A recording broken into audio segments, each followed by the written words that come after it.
SMGR udah geliat om, wis mantap. Garuda elok, cantik, nan perkasa. Halo om, gimana BBRI om? Baik-baik aja lah. Kalau teman-teman nonton videonya pasti udah tau lah.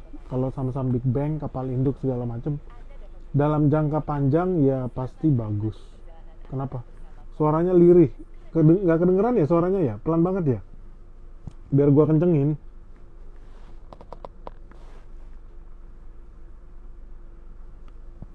Kartadana, kapan Om Ben ke Erlangga Om? Nggak diundang gimana ya? Suaranya lirih, coba gue kencengin guys.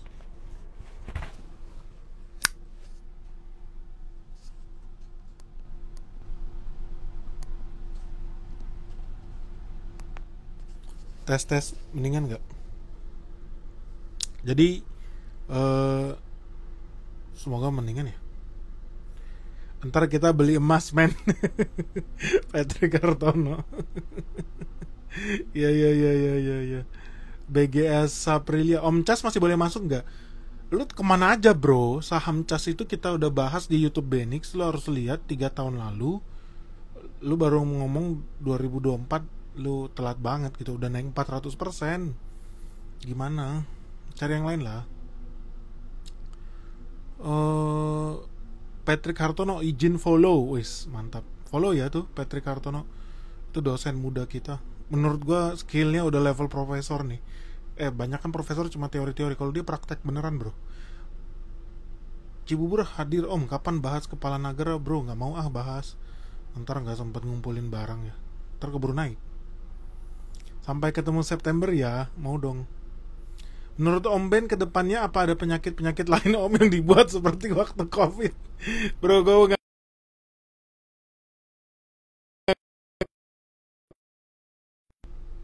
Sorry, ada telepon masuk.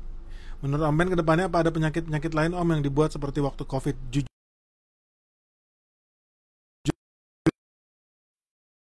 Telepon masuk. Jujur gue bukan dokter atau epidemiologis, jadi gue nggak ngerti yang begitu tapi kan dunia makin lama makin kusut ya bukan yang nggak mungkin. Baru-baru ini juga Amerika baru bikin tuduhan baru katanya virus COVID itu yang mengembangkan tentara Cina katanya begitu ya. Namanya juga politik ya, we'll see lah. Krakatau Steel gimana om? Berat. Gue sih merasa kalau yang mau yang aman-aman aja. Om Ben kepala naga dan air asin gimana skenario nya? Kalau air asin gue nanti kita bahas ya di Yogyakarta di UGM ya. Jadi khusus air asin, gue mau nanya sama teman-teman nih. Dari pihak panitia di UGM itu udah bilang ada beberapa schedule, misalkan minta gue ngajarin cara investasi pakai dollar cost averaging atau cara manajemen portofolio gitu. Ya menurut gue kurang asik sih. Gimana kalau seandainya kita bahas aja langsung ya saham apa yang bakal cuan 100% ya? Iya gak sih? Menurut lu gimana? Atau kita ikutin aja agendanya IO nya? Tapi itu udah kita bahas detail sih. Nanti kita bahas detail di grup kita. Jadi kalau ditanya Om Cas bagus atau enggak, ya gue nggak tahu karena manajemennya bakal manajemen baru kan bentar lagi mau diakuisisi. Jadi ya kalau ditanya sekarang gue bukan ahli nujum, gue nggak tahu. Tapi kalau yang gue tahu orang-orang hebatnya, orang-orang kerennya yang di Cas itu udah banyak yang resign ya. Karena lu tahu yang namanya akuisisi akan disusul oleh pemecatan massal. Ya ganti manajemen lah, itu hal yang normal. Gitu sih. Suaranya kecil ya. Semuanya sama ya, suaranya kecil ya. Air asin lama banget naiknya ya, standar loh. Dulu kita pegang air asin itu juga berapa, 2 tahun. Normal-normal aja. Mikrofonnya ketutup leher enggak. Ini mikrofonnya di sini loh. Gue nyimak IG live lo nih bro, keren. Brengsek sih Isan. Aduh, kenapa lu jadi di sini ikut live? Ini ada juragan sapi nih ikut live nih dari kita, dia mau buka peternakan terbesar di Lampung. Nggak keren lah ya buka di Lampung ya bro ya, bukannya di Kalimantan dong bro. nanti buahnya dari kebun kita. Ini ada juragan Ihsan nih. Cakep suaranya. Jadi guys, teman-teman kan udah lihat ya kemarin gue bikin video baru di YouTube. Kita habis cuan 400% dari saham yang berhubungan dengan penerbangan. Nah, gue sih confident dan gue sangat pede bahwa gue akan cabut dari sana. Jadi terserah buat teman-teman kalau kalian mau beli atau mau apa, itu keputusan kalian. Sekali lagi gue nggak memberikan rekomendasi beli atau jual, tapi kalau lu beli sahamnya udah telat karena gue itu videonya gue bikin 3 tahun yang lalu gitu loh. Jadi ya agak telat ya kalau kalian mau beli. Kalau ditanya sekarang yang aman-aman aja ya, gue sih sangat seneng misalkan banyak saham perbankan yang harganya jatuh ya. Jadi it's a good thing. Namanya juga kalau investor jangka panjang udah pasti barang bagus lah. Jadi kalau sekarang ditanya masuk saham menarik, menurut gue sangat-sangat menarik. Karena dalam 1 bulan kebelakang ini jujur begitu banyak emiten itu yang salah harga. Jadi kalau ditanya gue pede apa enggak dengan saham-saham kita, ya gue sangat-sangat pede. Tapi gue mau nanya nih, mumpung ada Bro Patrick nih, karena dia yang kerjaannya keliling dunia nih. Kemarin kayaknya dari Inggris ya, dari Inggris ke Australia, balik lagi ke Belanda. Gimana bro menurut lo tentang BTC? BTC menurut lo scam nggak? Lo beli kripto nggak bro? Pengen tahu deh gimana buat teman-teman.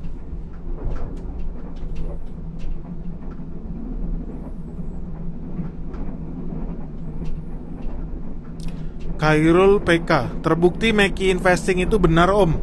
Butuh buktinya salah satu saham pangan yang naik banyak, ternyata setelah dicek memang ada bandar dan aneh itu saham. Ya. INDF recording date dividen tanggal 10 keluar apa biarin om? Ada yang bilang gini ya, secara teoritis ya, kemarin gue habis baca laporan dari JP Morgan, dari Morgan Stanley, dan beberapa kantor-kantor investasi besar di Singapura yang memprediksi katanya bisnis FMCG di Indonesia tahun ini bakal naik 7%. Katanya, ini gue sharing data sama lu. Dan bisnis energi, utamanya yang berhubungan dengan minyak dan batu bara, katanya tahun ini bakal nyungsepnya double digit di atas 10%. Sepertinya gue akan setuju. Sepertinya menurut gue teman-teman yang invest di sektor energi itu bakal merasakan ya portofolionya biasa-biasa aja, landai lah, atau kalau nggak turun. Gue setuju ya, kecuali ada perang besar ya, jadi harga minyak dunia naik, ikut-ikutan batu bara juga naik kan. Kepala naga masih susah beli, yang bener loh. Sekarang berapa ya harganya kepala naga? Boleh dong kasih tahu. Gue soalnya nggak pernah buka-buka tiap hari sih. Ada yang tahu kepala naga harganya berapa sekarang? Gara-gara Chess Beggar, Ricky Sandi. Gara-gara Chess Beggar, haters penjudi ISG banyak mampir di channel ini om. Maksudnya kenapa? Kok dia mampir di channel ini?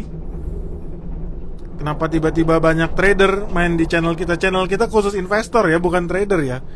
Kalau trader beli pagi jual sore, beli jam 11 siang jual jam 11.20 siang.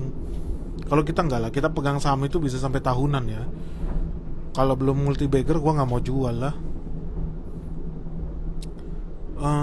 Ada Sotang Snacks, jangan naik dulu ya. Pengennya kepala naga bisa ngumpulin setidaknya sampai akhir tahun. Amin. Tapi sepertinya tidak akan diwujudkan keinginan kita itu guys. Om, terkait rupiah akan semakin melemah. Betul. Barang-barang dari Cina akan mahal om Ben. Tergantung belinya pakai yuan apa pakai dolar, tergantung. Kebetulan saya salah satu buyer barang Cina, khususnya chemical buat kolam berenang. Oke, kamu beli Wigunardi, mau nanya dong.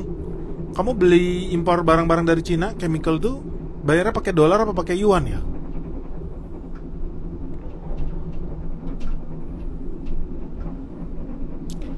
Aditya Chandra, ada kabar mau join venture sama KPPU. Itu masuk di skena kepala naga kok. Oh Ben ya, itu masuk. Yang nggak masuk di skenario itu adalah ketika naik presiden baru menunjuk menteri baru, dan menteri baru mengganti direksi favorit kita. Nah itu bahaya, karena itu di luar skenario. Itu bahaya. Itu jujur itu bahaya. Nah ini cocoknya ya kalau teman-teman punya kenalan di partai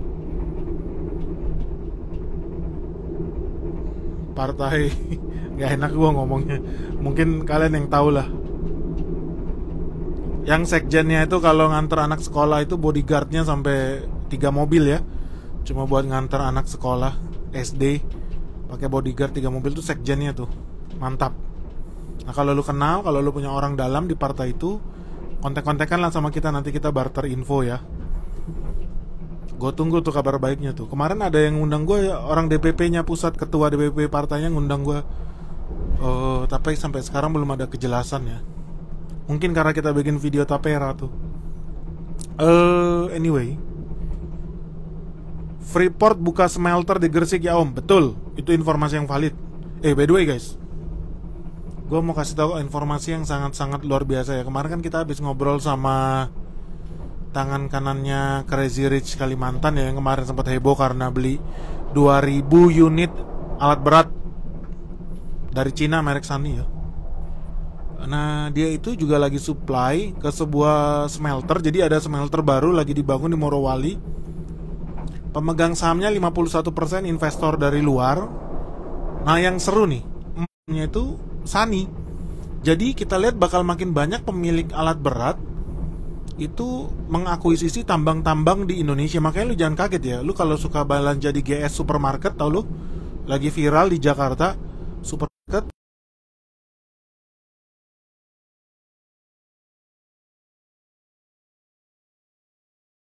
Nah sekarang banyak perusahaan-perusahaan ekskavator, perusahaan alat berat yang diem-diem nih di belakang layar, mereka banyak beli perusahaan tambang. Jadi ketika gue lihat ini lihat nih Ben nih, karena dia bangga ya, dia jadi kontraktor di situ. Semoga dia nggak nonton live kita ya, teman kita itu. Karena ini informasi rahasia kata dia. Tapi gue mau berbagi aja karena menurut gue dia ada utang sama gue, jadi kita berbagi info lah. So apa yang hebat dari smelternya tuh? Smelter yang di Morowali ini selesai hanya dalam waktu kurang dari 2 tahun. Mereka punya jetty sendiri, dermaga sendiri buat sender, buat masukin batu bara dan segala macam. Selesai hanya dalam waktu 1 tahun. Jadi ini project, pas gue lihat fotonya juga, dia ambil foto dari lantai 12 ya. Semuanya udah jadi gitu, penginapan, pabriknya, perkantorannya. Luas kompleksnya itu lebih dari 5.000 hektar. So ini keren banget nih di Morowali. Gue salut banget. Dan ketika gue lihat jajaran alat berat yang diparkir, ya terus terang ekskavatornya Haji Sam jadi gak kelihatan wow gitu loh. Karena bro dia belanja 20.000 alat berat. Ini ngeri. Ya hebat lah, menurut gue hebat lah. Dan yang lebih hebat lagi apa? Smelter ini satu-satunya ya di Morowali ya. Sekarang lagi bikin pembangkit listrik. Mereka mau punya independen lebih dari 750 megawatt. Lu hitung sendiri aja kebutuhan batu baranya gimana tuh. Jadi gue lihat masa depan batu bara Indonesia begini ya. Let's say kita diblokir nih sama luar negeri ya. Tapi batu bara Indonesia kalau semakin banyak smelter dibangun di Indonesia, itu bakal makin banyak konsumsi dalam negeri. Jadi nggak perlu kita ekspor. Dan enaknya gini, dibanding kalau kita jual ke PLN kan jual rugi ya. Teman-teman kalau jual batu bara ke PLN itu harganya di bawah $50 lah. Tapi kalau kita jual ke smelter kan pakai harga market. Jadi it's a good news buat yang invest di batu bara. Tapi gue sekali lagi dan again, kalau lu semua follower gue, lu pasti udah tahu gue bukan orang yang hobi dan suka investasi di batu bara. But that's a good news buat lu yang invest batu bara. Cuman ya banyak proyek-proyek smelter itu juga nggak jadinya tahun ini, sehingga kalau lu berharap batu bara naik tinggi tahun ini ya lupakan saja gitu loh. But it's a good option gitu loh. Jadi sekarang lu kalau jual dalam negeri nggak hanya mengandalkan PLN, tapi dalam 3-5 tahun ke depan pengusaha-pengusaha batu bara udah bisa supply ke smelter di dalam negeri. Jadi itu ya kabar baik.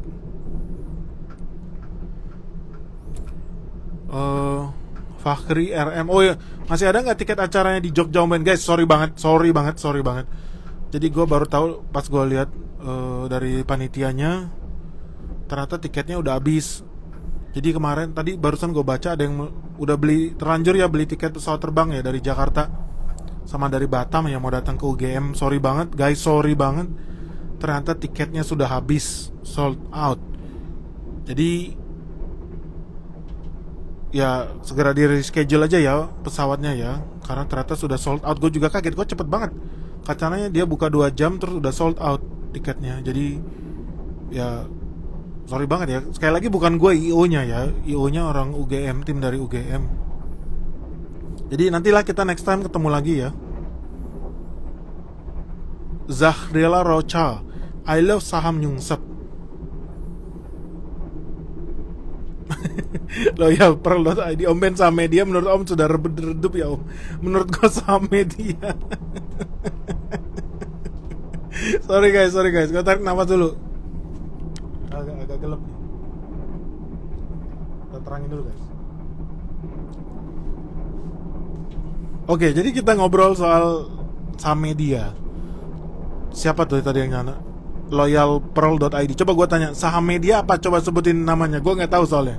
Boleh sebutin contohnya nggak sih saham media yang kamu tanyain dan menurut kamu sudah redup itu namanya apa? Baru kita bahas. Azitri Darmawan, sawit campur solar gimana Pak Ben? Prospeknya? Ya, namanya biosolar. Kemungkinan bisa jadi B40, bahkan ada yang rencana jadi B50 atau B90 kayak di Brazil ya. Jadi itu salah satu kabar baik, bahwa ya kita nggak perlu ngimpor minyak dari Timur Tengah. Harapannya bisa pakai minyak kita sendiri. Tapi udah banyak pabrikan besar ya uji coba, bahkan B50 aja sebetulnya masih berat. Mungkin kalau dalam jangka waktu dekat belum lah ya. Navare 19, nggak kebagian tiket Om yang di UGM. Sorry bro.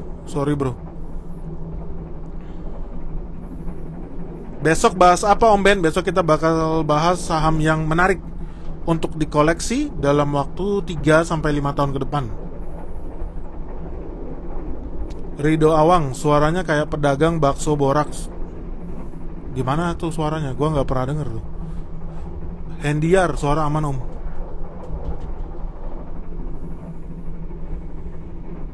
Om Ben masih hold Bank Jago nggak? Gue nggak beli saham Bank Jago.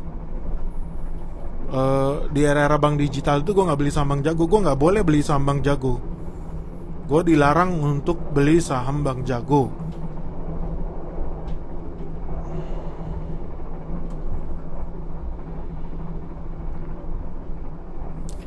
Gak ngomongin saham, cucu Hokage kedua nih Om. Wah, nggak tahu tuh saham apa ya.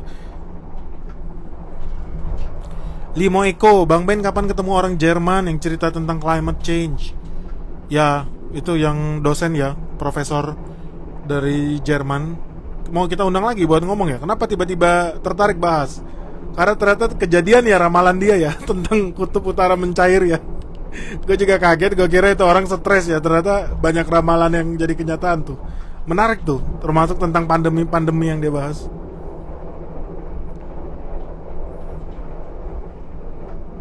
Om Cimori mau ekspansi bisnis katanya. Oh ya? Ekspansi apa ya? Om Ben, saham yang harganya udah cukup mahal tapi punya momentum kuat, apa masih menarik buat dibeli? Masih menarik, asal memang momentumnya betul-betul real ya. Yang artinya ada kemungkinan bisa meningkatkan cuannya lebih dari 2 kali lipat.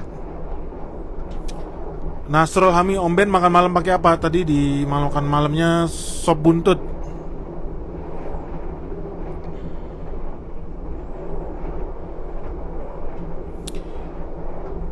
Om, bahas dong tentang sebuah emiten. Gue gak mau sebut nih namanya nih. Saya baca di PDF katanya mau bikin hotel bintang 6 di Kuta. Ya, ini biar orang Bali aja yang jawab. Kenapa gini ya? Kalau ada orang mau bikin hotel bintang 6 di Kuta, Bali, coba tanya sama orang Bali, Kuta itu sepi atau rame? Udah itu doang.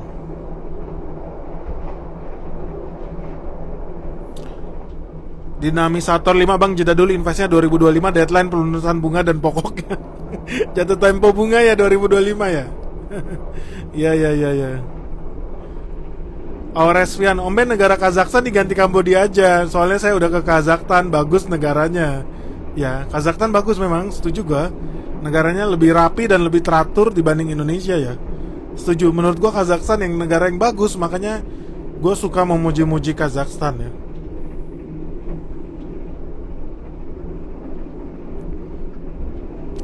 Stefanus CW, besok ke Jogja bisa foto bareng nggak Om? Saya datang ke Jogja bolos kerja demi ketemu Om Ben. Wih, jangan dang bro, janganlah. Tetap prioritaskan pekerjaanmu lah, janganlah. Perbankan jatuh tapi masih kemahalan nggak sih Om Ben? Kalau menurut gua nggak. Kalau menurut gua, ini kita ngomong jangka panjang ya. Jangka panjang perbankan ya bagus lah. Ini gimana ya cara scrollnya ya? Oh, udah banyak banget yang komen. Banyak yang ketinggalan nih.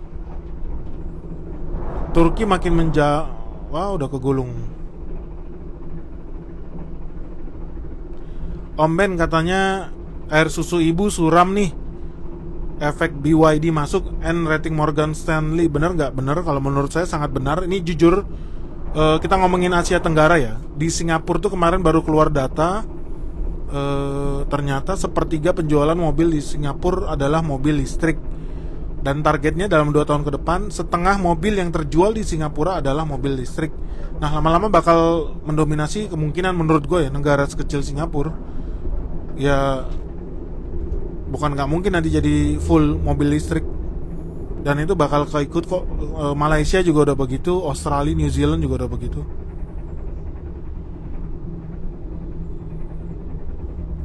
Dian Rossi, Om Benix apakah akan short selling juga? Mengingat Om Benix selalu berhasil memprediksi saham ke gocap.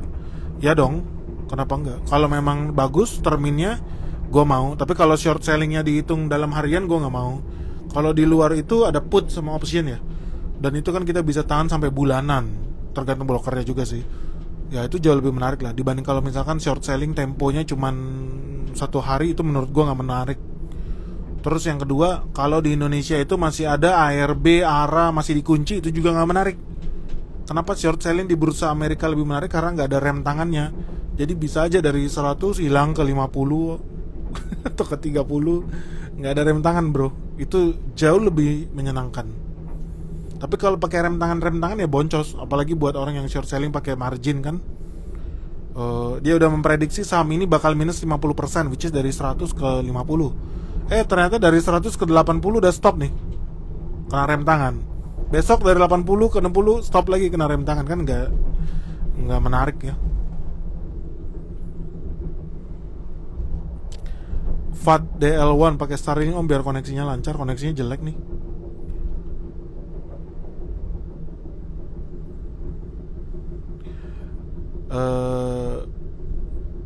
Dari dulu nggak ada aturan kalau beli minyak harus dolar Om. Itu narasi itu bersesat, petroleum dan lain-lain.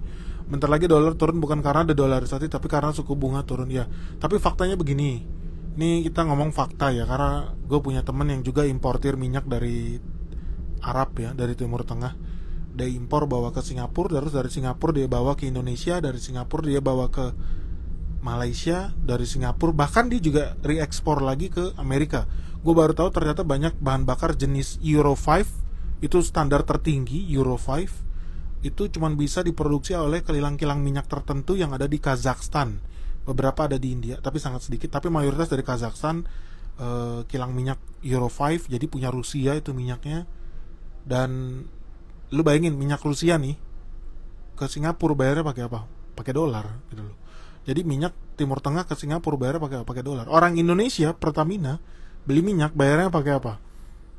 Pakai ringgit, enggak, pakai dolar gitu. Jadi ya terserah orang mau bilang apa. Faktanya dan sebagaimana yang gue lihat di lapangan, ya orang transaksi minyak ya pakai dolar.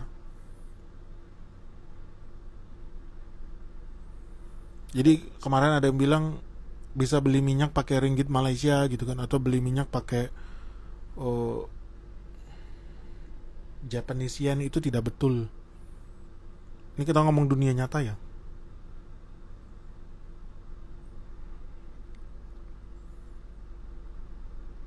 Saham tekstil masih ada harapan gak Om? Berat.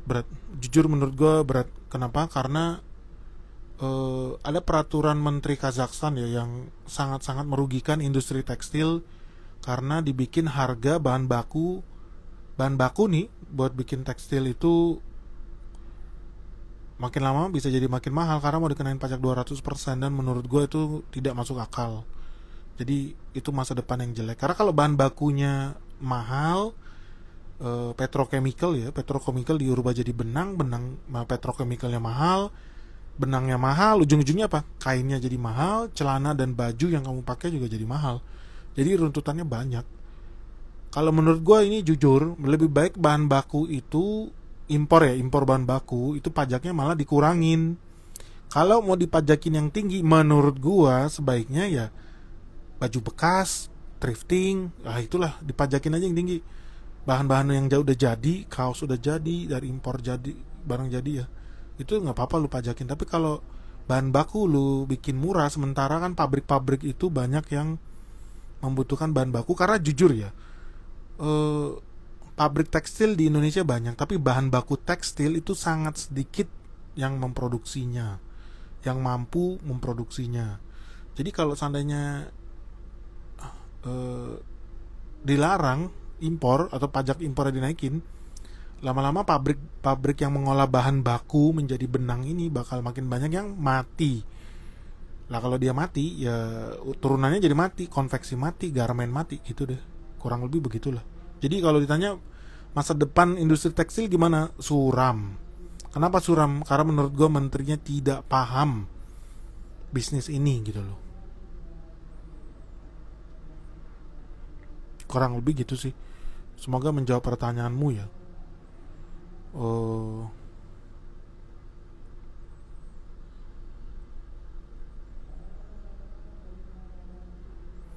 Tongkang bagus, saham tongkang bagus. Tongkang bisa dipakai buat batu bara, bisa dipakai banyak macam ya. Sekarang bahkan tongkang juga diperebutkan buat kirim nikel. Jadi banyak yang menarik loh. Tapi nanti kita bahas lebih detail ya guys. Kita bahas lebih detail di UGM. Jadi teman-teman tunggu aja. Sampai ketemu di UGM besok siang. Oke guys, thank you ya buat yang udah live. Jangan tidur malam-malam. See you guys. Bye bye.